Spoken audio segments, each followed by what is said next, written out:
Me so that మీకు ఎవరైనా ఒకళ్ళు తోడు ఉండేటట్టుగా అని చెప్పారు. చెప్పారు సార్, చెప్పారు కాబట్టి జడ్జి గారు ఓకే అన్నారు. హెల్త్ ఇష్యూస్ ఉన్నాయని చెప్పారు. ఎందుకంటే అలోన్గా ఉన్నప్పుడు ఆస్మా వచ్చి కాఫ్ వచ్చి తనకి సీజర్స్ వస్తుంది. అంటే 22 hours కన్ఫైన్మెంట్లో పెడుతున్నారు కదా, అట్లా పెట్టినప్పుడు ఆటోమేటిక్గా ఆ ఫోబియా ఉన్నప్పుడు అలా వస్తుంది. కాబట్టి అలా వస్తుందని చెప్తే ఆయన కన్సిడర్ చేసి ఈ రోజుకి నేను ఇలా చేస్తాను, నేను టెంపరీ కాబట్టి మీరు పెటిషన్ వేసుకోండి అన్నారు. అలానే వేసి మనం తెచ్చుకోవాలి. ఏం ఇబ్బందులు ఏం లేవు. అదే చెప్పారు కదా, ఈ కేసుకి సంబంధించినవి కాకుండా ఏవేవో వేరే వేరే అడిగారని చెప్పారు అంతే. నేను చెప్తారు చూడండి, అది అది తినకు తెలుసు. నా కేసు గురించి అంత ఐడియా లేదు.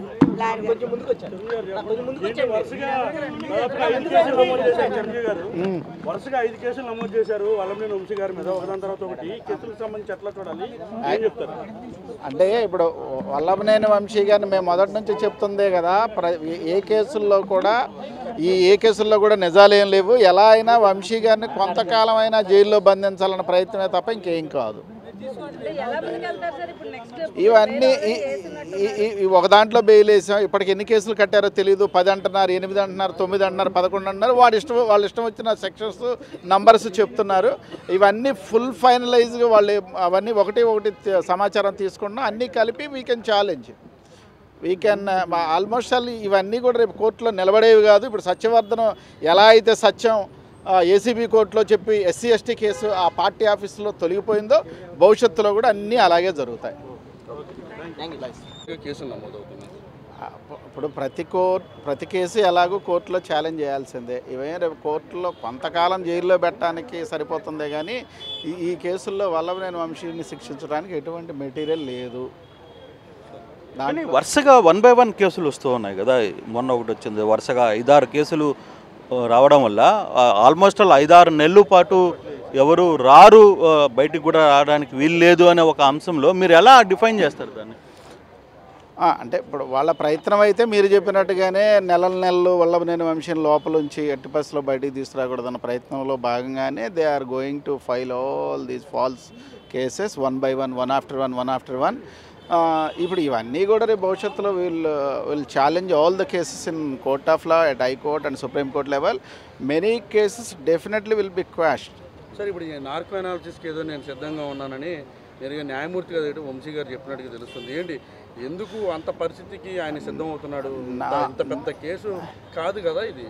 అంటే నార్కో అనాలిసిస్ అనేదానికి, బ్రెయిన్ మ్యాపింగ్ టెస్ట్ అనేదానికి వల్లభనేని వంశీ గారు సిద్ధంగానే ఉన్నారు. కానీ మరి దాని మీద ఇంకా ఎటువంటి, అంటే ఇప్పుడు జడ్జి గారి ముందు అలాంటి వాదనలు ఏం జరగల. అవసరమైతే నాకు ఈ కేసుకి సంబంధం లేదని కూడా చెప్తున్నాడు కదా. అన్ని కేసులకు సంబంధించి వల్లభనేని వంశీ నిర్దోషిలాగే బయటకు వస్తాడు, కడిగిన ముత్యంలాగే బయటకు వస్తాడు.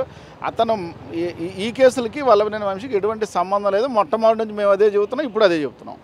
వరుసగా కేసులు పెడతారు కదా సార్. ఇంకా ఈ కేసులు అవన్నీ మా దగ్గర ఇంకా ఎఫ్ఐఆర్ రాలేదు. అందరూ మీడియా లీకులు, రకరకాల లీకులే తప్ప ఏమవుతుందంటే ఒక ఎఫ్ఐఆర్ కడితే మా దగ్గర రావడానికి days together 5 days, 6 days, 1 week. అంత అవసరం లేదు కదా. రెగ్యులర్గా ఎఫ్ఐఆర్ మీకంటే ముందే సోషల్ మీడియాలో వచ్చేస్తుంది ఎఫ్ఐఆర్ కాపీ, తర్వాత అందరికీ తెలిసిపోతుంది. కానీ మీరు లీగల్ టీమ్గా ఉన్నారు, మీ దగ్గరికి ఆ కాపీ ఎందుకు రావట్లేదు ఆలస్యం? మేము యాజ్ పర్ ప్రొసీజరే తీసుకోవాలి, సర్టిఫైడ్ కాపీ తీసుకోవాలి, త్రూ కోర్టే తీసుకోవాలి. ఏది పడితే అది తీసుకొని ఏది పడితే అది మాట్లాడటానికి మాకు కుదరదు మిగిలిన వాళ్ళు మాట్లాడినట్టు. So when we will receive the certified copy from the court, then only we will response. Right sir. అంటే ఇప్పుడు ఓవరాల్ ఈ సిచ్యువేషన్, ఈ పరిస్థితి మొత్తం మీద అసలుకి ఈ మధ్యకాలంలో వంశీకి బెయిల్ వచ్చే పరిస్థితి ఉంటుందా అని భావిస్తున్నారా మీరు? మ్యాక్సిమం వల్లభనేని వంశీకి 100కి 100% బెయిల్ వస్తుంది, బట్ టైం పడుతుంది. అంటే మినిమం ఒక 5-6 నెలలు పట్టే పరిస్థితి అయితే కనబడుతుంది. అంటే ఈ కేసులో అయితే అంతేం లేదు. ఈ కేసులో ఆల్మోస్ట్ 10 days అలా. ఈ కేసులో త్వరగానే, ఎందుకంటే there is no matter in this case. But ఇప్పుడు కొత్తగా పెట్టిన సీక్వెన్స్ ఆఫ్ కేసెస్ ఏముంది ఏంటో అవి చూసుకొని కానీ వీ కెన్ రెస్పాండ్. కానీ ఏదైతే ఇప్పుడు బ్రెయిన్ మ్యాపింగ్ అంటున్నారు, చాలా కొత్త వాదనలు కూడా ఇప్పుడు తెర మీదకి వచ్చాయి. సో జడ్జి ముందు అటువంటి వాదనలో చివరికి వంశీ నేను దేనికైనా సిద్ధం, ఎటువంటి నార్కో అనాలిసిస్ టెస్ట్కైనా సరే సిద్ధమని చెప్పి మాట్లాడుతున్న పరిస్థితిగా వినపడుతుంది. కరెక్టేనా అది? వల్లభనేని వంశీ అన్ని రకాల పరీక్షలకి సిద్ధమే. దీంట్లో ఆ టెస్ట్ ఈ టెస్ట్ కదా, whatever test on earth, either narco analysis or brain mapping and whatever. కాకపోతే ఏమిటి అంటే ఏది ఇప్పుడు జడ్జి దగ్గర అయితే ఈరోజు ఈ 3 రోజులు జరిగిన కస్టడీ గురించి మాత్రమే జరిగింది. అంటే ఆరోగ్యపరమైన అంశం మీద కూడా కొంత ఒక పిటిషన్ వేసుకోండి అని కూడా కొట్టువారు చెప్పినట్టున్నారు. ఎటువంటి అంశం మీద మీరు నెక్స్ట్? మోస్ట్లీ మళ్ళా ఇప్పుడు సాలిటరీ కన్ఫైన్మెంట్కి అగెనిస్ట్గా రేపో ఎల్లుండిలో మళ్ళీ ఒకసారి కోర్టులో కూడా పిటిషన్ వేస్తాము. అది తప్పకుండా ఆ సాలిటరీ కన్ఫైన్మెంట్ అనేది against law, it is inhuman. Right sir, thank you. So మొత్తం మీద నార్కో అనాలిసిస్ సిస్టమ్కి లేదు, అలాగే బ్రెయిన్ మ్యాపింగ్ పరీక్షలకు కూడా తాను సిద్ధమన్నట్టుగా జడ్జి ముందు తన వాదనను అయితే వంశీ వినిపించారు.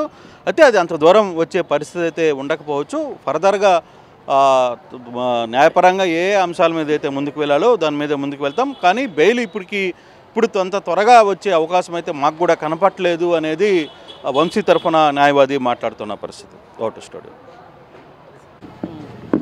గంటా వీర్రాజు, తర్వాత వెల్లేని దేవ, వీర రామకృష్ణ ప్రసాద్, వేణు, వంశీ వీళ్ళంతా కలిసి ఒక వల్లభనేని వంశీ ప్రోద్బలంతో నాయకత్వంతో ఆయన ఒక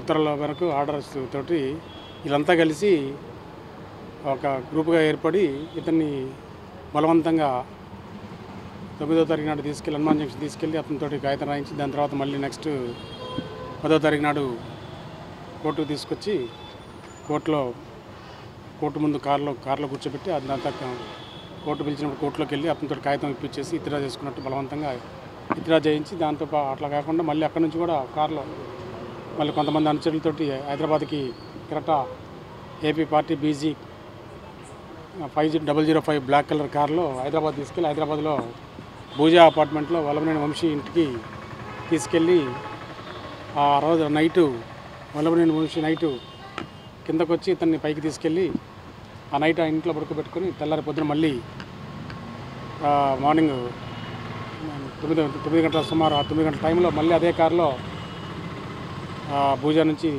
మళ్ళీ బలవంతంగా అక్కడ నుంచి వీరాంజనేయులు, తర్వాత వంశీ, అదేవిధంగా ఇంకా వేణు వీళ్ళంతా కలిసి కారులో మళ్ళీ అదే కారులో వైజాగ్ తీసుకొచ్చి వైజాగ్లో అక్కడ మళ్ళీ లక్ష్మీపతి, రామకృష్ణ ప్రసాద్, అక్కడ మళ్ళీ భీమవరపు హితేంద్ర రామకృష్ణ, ఎలియాస్ తాళపూడి రాము, మరి అదేవిధంగా గంటా మన వీరాంజనేయులు, అతను వీరాంజనేయులు ఇంకా కొంతమంది కలిసి మళ్ళీ అక్కడ కూడా ఒక హోటల్లో బంధించి ఆ నుంచి మళ్ళీ ఒక అపార్ట్మెంట్లో చేపురోలు శ్రీనివాస్ అని ఒక అపార్ట్మెంట్లో వాడి ఇంట్లో పెట్టిన తర్వాత అక్కడ నుంచి మనం తీసుకురావడం జరిగింది.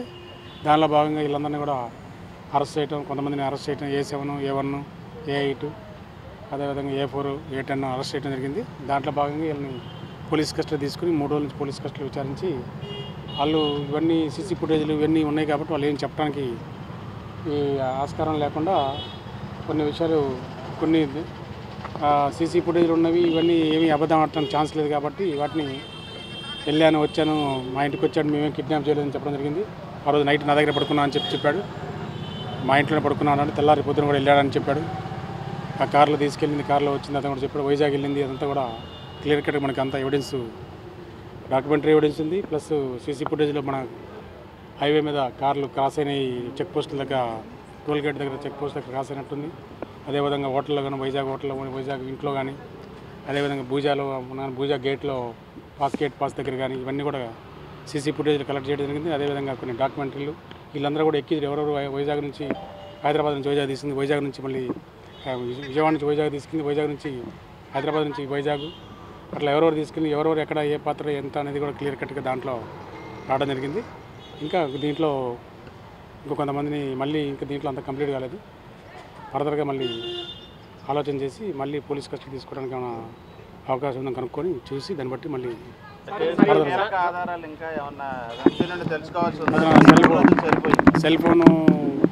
అతని సెల్ ఫోన్ ఎక్కడ పెట్టానో మర్చిపోయాను అంటాడు. కొద్దిసేపు వాళ్ళకి ఇచ్చానని చెప్తున్నాడు. ఆ సెల్ ఫోన్ విషయాలు చెప్పలేదు. అదేవిధంగా ఏది అడిగినా కూడా నాకు తెలియదని అంటున్నాడు. కాబట్టి మనకి అన్ని క్వశ్చన్లకి సమాధానం రాలేదు కాబట్టి మళ్ళీ ఫర్దర్ కూడా పోలీస్ కస్టడీ తీసుకునే అవకాశం ఉంది. మాజీ ముఖ్యమంత్రి ఇంటి వైపు వెళ్ళాడని చెప్పేసి 12వ తారీఖు మార్నింగ్ ఇక్కడ హైదరాబాద్ నుంచి బయలుదేరి వచ్చేసి జగన్మోహన్ రెడ్డి ఇంటికి వెళ్ళి జగన్మోహన్ రెడ్డిని కలిసి మళ్ళీ హైదరాబాద్ వెళ్ళాడు. ఆయన చెప్పాడు. A4కి A10కి ఆల్రెడీ వేసాము. A4కి A10కి వేసాము. మళ్ళీ ఫర్దర్గా చూసి దాన్ని బట్టి చేస్తాం. Health condition is good, no problem. Already వేరే డాక్టర్స్ చూశారు, 3 రోజులు ట్రీట్మెంట్ ఇచ్చారు, చూశారు, దానికి ఏం ప్రాబ్లం లేదన్నారు. మళ్ళీ వేరే బ్యారక్ అంటే అతను జనం ఉన్న బ్యారక్లో ఏమని చెప్పి అడిగాడు జడ్జి గారిని. అతను జైలు అథారిటీస్ వాళ్ళ యొక్క సెక్యూరిటీని బట్టి వాళ్ళ సిస్టమ్ని బట్టి వాళ్ళు ఒక సింగిల్ సాలిటరీ సెల్లో వేశారు. అది జడ్జి గారు రిప్రజెంటేషన్ చేసుకున్నారు. వీళ్ళు జడ్జి గారు కన్సల్టేషన్ చేయలేదు. రేపొద్దున మీ మెయిన్ కోర్టులో రెగ్యులర్ కోర్టులో జడ్జి గారి దగ్గర చెప్పుకోండి అని చెప్పారు.